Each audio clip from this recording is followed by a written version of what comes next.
Greetings, fellow paleontologists. We are about to embark on the dig of a lifetime. An incredible deposit of dinosaur fossils has been discovered. This dig site is rumored to hold bones from many different species and eras, but there are other paleontologists on the site, so be sure to clear away layers of terrain and find the bones that the museum needs to finish its exhibits. To set up the game, you'll need to start by setting aside 3 sand tiles to form a face-up discard pile. 1 egg, 1 amber, and 1 footprint. Then you'll need to prepare the dig site. After this, you'll need to prepare the main game board, which will look like this, with 9 skill tiles, 3 random events, and 4 plaster per player. Then shuffle the dinosaur deck and make a dinosaur display of 4 cards, but keep the deck face down. Do the same for tools and supplies, but there'll only be 2 of each of them. Each player will take a player mat and the pawn of their choice, and place their scoring marker of their color near the start of the scoring track. After that, each player will pick a starting corner of the dig site. These spaces cannot be shared. The starting player takes their turn and play continues until the end game is triggered, and then the current round finishes and each player gets 1 final turn. The player with the highest score at the end of the game will be the winner. On their turn, each player will experience 3 total phases: the spend energy phase, the market phase, and the claim phase.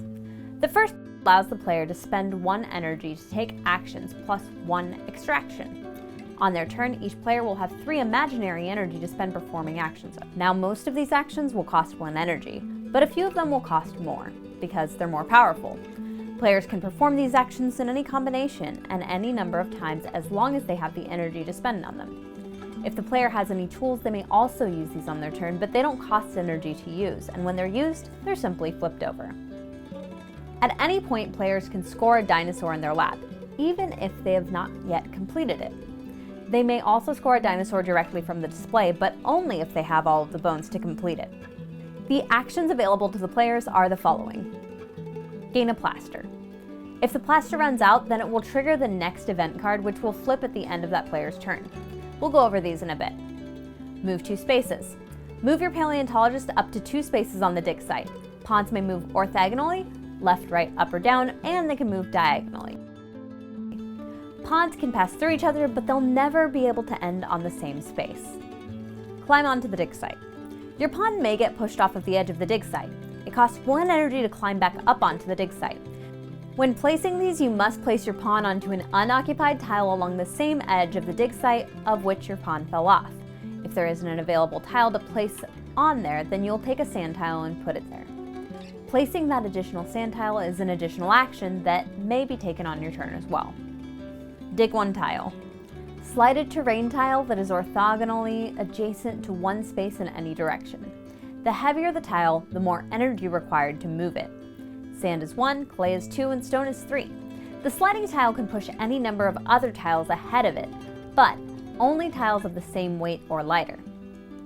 Extract. Once per turn, at any time during their turn, the player may extract a bone or a hammer from an open pit, if their pawn is orthogonally adjacent to it. They must spend the amount of plaster required in order to use the tweezers and extract the bone. When extracted, it goes into the storage on the player's mat. While they're more valuable if assigned to a dinosaur, they also can be kept for their endgame value, which is visible on this chart here. When extracting a hammer, the player must choose a skill token from the display and add it to their leftmost empty skill slot on their player mat. So this will cover up the victory points on the board. And this means that you really want to be careful and make sure it's a skill that you really want. When you gain a skill token, the benefits are immediately given to the player and serve them for the remainder of the game. These can be pretty powerful. Next up, we have the second phase of the game. Buy 1 card from the market. Players may spend the fragments of their collected tiles to buy a card from the market. These can be a tool card or a supply card. If you have to overpay, no change is going to be given to you, so it better be worth it. Tool cards are free actions that can be used during the action step of a future turn, but they also might provide endgame VP. The card remains face up if it's not been used yet. Supplies give players some combination of plaster, bones, and victory points. While plaster is immediately gained, the card will represent any bones displayed, and they're treated the same as any bones that are dug up out of the dig site. The third phase allows the player to claim a dinosaur and put it from their display into their lab. This reserves the card so that no other player can claim it. If there isn't currently a dinosaur in the player's lab, then they can put it in, but there's only ever room for one dino in each player's lab. If the player already has one in there, then they must score the one currently in there before collecting another. This doesn't have to be complete. At any point on their turn, players may score the dinosaur.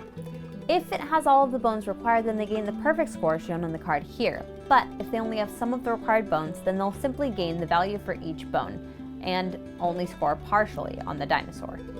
Then the dinosaur is turned face down. If at any point the player has all of the bones required to complete a dinosaur in the display, then they may immediately do so and score the perfect dinosaur points. A new dinosaur is then added to the display. Anytime the plaster pool runs out, an event card is triggered. They're immediately resolved, and then the plaster pool is replenished as it was at the start of the game. 4 cubes per player. After the third event, there's a 4th plaster pool, and when that runs out, the game end occurs. Then each player will add up their final points, and they'll gain points for any dinosaurs remaining in their lab, points for any empty skill slots, and any skill scores. They score leftover bones in their storage and 1 victory point for each remaining plaster.